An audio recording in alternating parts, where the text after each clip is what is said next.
Hello dears, എല്ലാവർക്കും നമസ്കാരം. എല്ലാവർക്കും സുഖമാണല്ലോ.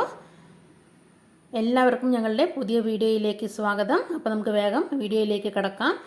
ഞാൻ ഇന്നിവിടെ എഗ്ലെസ് ബണ്ണാണ് ഉണ്ടാക്കാനായിട്ട് പോകുന്നത്. ആ ബണ്ണ് ഉപയോഗിച്ചിട്ടാണ് ഞാൻ ഇവിടെ വെജ് ബർഗർ ഉണ്ടാക്കിയിട്ടുള്ളത്. അപ്പോൾ നമുക്ക് ആ ബണ്ണ് ഉണ്ടാക്കാനായിട്ട് വേണ്ട സാധനങ്ങൾ എന്തൊക്കെയാണെന്ന് നോക്കാം. ഞാനിത് അവിടെ 2 കപ്പ് ഓൾ പർപ്പസ് ഉള്ള മൈദ എടുത്ത് വെച്ചിട്ടുണ്ട്. നിങ്ങളിൽ കപ്പളവ് ഇല്ല എന്നുണ്ടെങ്കിൽ നിങ്ങൾ സാധാരണ വീട്ടിൽ ഉപയോഗിക്കുന്ന ഗ്ലാസ് എടുത്താലും മതിയാവും. പിന്നെ ആ ആൾ പർപ്പസ് ഫ്ലോറിലേക്ക് ഞാനിതാ 1 ടീസ്പൂൺ ഉപ്പും കൂടെ ചേർത്തിട്ട് നന്നായി മിക്സ് ചെയ്ത് വെച്ചിട്ടുണ്ട്. പിന്നെ നമുക്ക് ആവശ്യമുള്ള സാധനം 2 ടേബിൾ സ്പൂൺ ഇൻസ്റ്റൻറ്റ് ഈസ്റ്റ് വേണം, 2 ടേബിൾ സ്പൂൺ ഷുഗർ പഞ്ചസാര വേണം, പിന്നെ 1/4 കപ്പ് ഇളം ചൂടുള്ള പാല് വേണം. ഇളം ചൂടുള്ള പാല് തന്നെ മാക്സിമം എടുക്കാനായി ശ്രമിക്കുക. തണുത്ത പാലോ അല്ലെങ്കിൽ ഒരുപാട് ചൂട് കൂടിയ പാലോ എടുക്കരുത്. കാരണം നമ്മൾ ഇളം ചൂടുള്ള പാൽ എടുക്കാൻ കാരണം ഈസ്റ്റ് ആക്റ്റീവായി വരാനാണ്. നിങ്ങൾ ആറിയ പാലോ അല്ലെങ്കിൽ ഒരുപാട് ചൂടുള്ള പാലോ എടുത്തിട്ടുണ്ടെങ്കിൽ നമ്മുടെ ഈസ്റ്റ് അതിലേക്ക് ഇടുമ്പോൾ ആക്റ്റീവായി വരില്ല. അതേപോലെ നമ്മുടെ ബണ്ണ് ഉണ്ടാക്കുമ്പോൾ അത് പൊങ്ങി വരില്ല, സോഫ്റ്റായും വരില്ല, പൊങ്ങിയും വരില്ല. അപ്പോൾ അതുകൊണ്ട് പ്രത്യേകം ശ്രദ്ധിക്കുക, ഇളം ചൂടുള്ള പാല് തന്നെ എടുക്കാനായിട്ട് ശ്രമിക്കുക.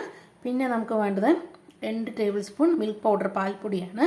അപ്പോൾ നമുക്ക് വേഗം വീഡിയോയിലേക്ക് കിടക്കാം. എങ്ങനെയാണ് ഉണ്ടാക്കുന്നതെന്ന് കണ്ടാലോ.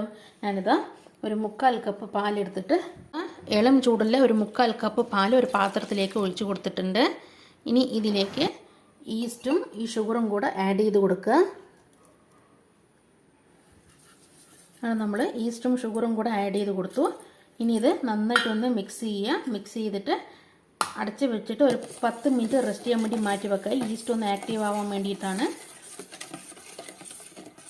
നന്നായി മിക്സ് ചെയ്യുക. ഇനി ഇത് ഒരു 10 മിനിറ്റ് ഈസ്റ്റ് ആക്റ്റീവ് ആവാൻ വേണ്ടിയിട്ട് നമുക്ക് ഒരു 10 മിനിറ്റ് ഒന്ന് അടച്ച് വെക്കാം. ഇളം ചൂടുള്ള പാല് തന്നെ എടുക്കണം കേട്ടോ. തണുത്ത പാലോ അല്ലെങ്കിൽ ചൂട് ഒരുപാട് കൂടിയ പാലോ ഒരിക്കലും എടുക്കരുത്. ഇനി 10 മിനിറ്റ് കഴിയട്ടെ, അതിനുശേഷം നമുക്ക് ബാക്കി കാര്യങ്ങൾ ചെയ്യാം. അങ്ങനെ നമ്മളിതാ ഈസ്റ്റ് ആക്റ്റീവ് ആവാൻ വേണ്ടി വെച്ചിട്ട് ഒരു 10 മിനിറ്റ് കഴിഞ്ഞിട്ടുണ്ട്. ഇനി നമുക്കിത് തുറന്ന് നോക്കാം. നമ്മളിതാ ഈസ്റ്റ് എല്ലാം നല്ലപോലെ ആക്റ്റീവായി പൊങ്ങി വന്നിട്ടുണ്ട്. ആ പാലിൻ്റെ കൂടെ ചേർത്ത് കൊടുത്ത് ഈസ്റ്റെല്ലാം ഇതവിടെ നല്ലപോലെ പൊങ്ങി വന്നിട്ടുണ്ട്. ഇനി നമുക്കിതിലേക്ക് നമ്മുടെ ഫ്ലോർ മിക്സ് ചേർത്ത് കൊടുക്കാം. ഞാനിവിടെ 2 കപ്പ് മൈദയും 1 ടീസ്പൂൺ ഉപ്പ് ഇട്ടിട്ട് മിക്സ് ചെയ്ത് വെച്ചിട്ടുണ്ട്. ആ ഫ്ലോർ നമുക്കിതിലേക്ക് ചേർത്ത് കൊടുക്കാം. ഇനി നമുക്കിതിലേക്ക് 2 ടേബിൾ സ്പൂൺ പാൽപ്പൊടിയും കൂടെ ചേർത്ത് കൊടുക്കാനായിട്ടുണ്ട്.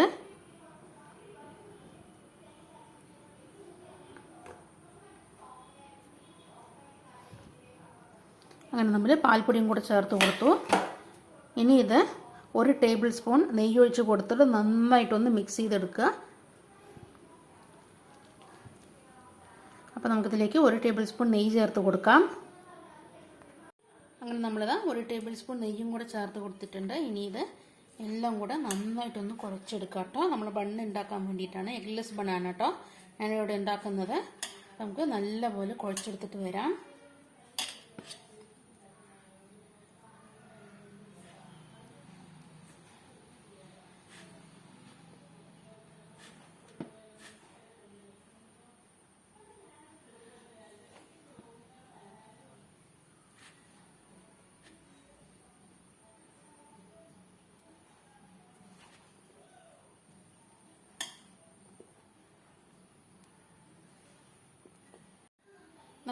നമ്മൾ ഈ മാവ് കുഴച്ചെടുത്തോണ്ടിരിക്കുമ്പോൾ മാവ് ഡ്രൈ ആയി പോയി ഇതുപോലെ കുഴച്ചെടുക്കാൻ പറ്റുന്നില്ല, അല്ലെങ്കിൽ കയ്യിൽ ഒട്ടിപ്പിടിക്കുന്നു, പാത്രത്തിലെല്ലാം ഒട്ടിപ്പിടിക്കുന്നു എന്നുണ്ടെങ്കിൽ നമുക്ക് 1 ടേബിൾ സ്പൂൺ നെയ്യോ അല്ലെങ്കിൽ 1 ടേബിൾ സ്പൂൺ സൺഫ്ലവർ ഓയിലും കൂടെ ചേർത്ത് കൊടുത്തിട്ട് അതേപോലെ എവിടെ ഒട്ടിപ്പിടിക്കാത്ത വിധത്തിൽ നല്ലപോലെ കുഴച്ചെടുക്കാം കേട്ടോ.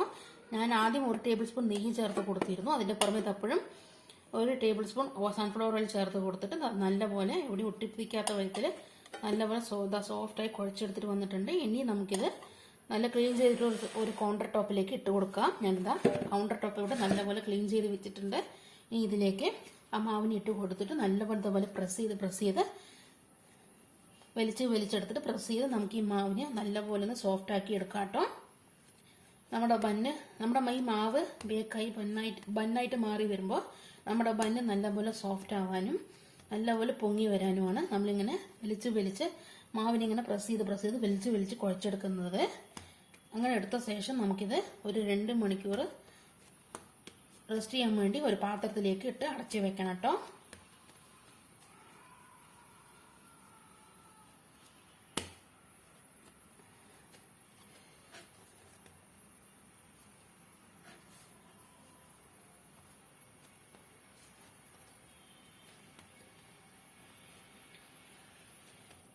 നമ്മുടെ മാവ് നല്ല സോഫ്റ്റ് ആണ് കേട്ടോ. ഇത് തൊട്ടാൽ തന്നെ അറിയാൻ പറ്റും നമ്മുടെ മാവ് നല്ല സോഫ്റ്റ് ആണ്. ഇനി നമുക്കിത് ഈ പാത്രത്തിലേക്ക് തന്നെ ഇട്ട് കൊടുക്കാം. ഇട്ട് കൊടുത്തിട്ട് ഇതിൻ്റെ മുകളിലേക്ക് 1 ടീസ്പൂൺ സൺഫ്ലവർ ഓയിലും കൂടെ 1 ടീസ്പൂണും കൂടെ സ്പ്രെഡ് ചെയ്ത് കൊടുത്തിട്ട് നമുക്കിതൊരു അങ്ങനെ ഞാനിതാ മാവ് ഒരു കൗണ്ടർ ടോപ്പിലിട്ടിട്ട് ഒരു 10 മിനിറ്റോളം നല്ലപോലെ വലിച്ച് പ്രസ് ചെയ്ത് മാവിനെ കുഴച്ചെടുത്തിട്ട് ഒരു പാത്രത്തിലേക്ക് മാറ്റിയിട്ടുണ്ട്. ഇനി നമുക്ക് ഇതിൻ്റെ മുകളിലേക്ക് 1 ടീസ്പൂണും സൺഫ്ലവർ ഓയിലും കൂടി സ്പ്രെഡ് ചെയ്ത് കൊടുക്കുക. കാരണം നമ്മളൊരു 2 മണിക്കൂർ ഇപ്പോൾ റെസ്റ്റ് ചെയ്യാൻ വേണ്ടി വെക്കാൻ പോണി മാവിനെ. അപ്പോൾ നമുക്ക് 2 മണിക്കൂർക്കനുസരിച്ച് തുറന്ന് നോക്കുമ്പോൾ നമ്മുടെ മാവ് ഡ്രൈ ആവാതിരിക്കാനാണ് നമ്മൾ 1 ടീസ്പൂണും കൂടെ ഇതിലേക്ക് സൺഫ്ലവർ ഓയിൽ ചേർത്ത് കൊടുത്തിട്ട് അത് അടച്ച് വെച്ചിട്ട് റെസ്റ്റ് ചെയ്യാൻ വേണ്ടി വെക്കുന്നത് കേട്ടോ. അപ്പോൾ നമുക്കത് ചെയ്തിട്ട് വരാം. ഒരു ടീസ്പൂൺ സൺഫ്ലവർ ഓയിൽ ഒഴിച്ച് കൊടുത്തിട്ട് നമുക്കിത് റെസ്റ്റ് ചെയ്യാൻ വേണ്ടി അടച്ച് മാറ്റി വെക്കാം.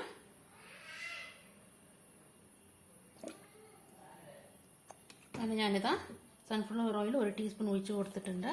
ഇനി നമ്മളിത് അടച്ച് വെച്ചിട്ട് ഒരു 2 മണിക്കൂർ റെസ്റ്റ് ചെയ്യാൻ വേണ്ടി അടച്ച് മാറ്റി വെക്കാം കേട്ടോ. അങ്ങനെ നമ്മളിതാ 2 മണിക്കൂർ കഴിഞ്ഞിട്ടുണ്ട്. ഇനി നമ്മുടെ ബൻ ഉണ്ടാക്കാനായി നമ്മൾ റെസ്റ്റ് ചെയ്യാൻ വേണ്ടി വെച്ചിരുന്ന മാവ് എന്തായിന്ന് തുറന്ന് നോക്കാം. നമ്മുടെ മാവിത നല്ലപോലെ പൊങ്ങി വന്നിട്ടുണ്ട്. നല്ല സോഫ്റ്റായി നല്ലപോലെ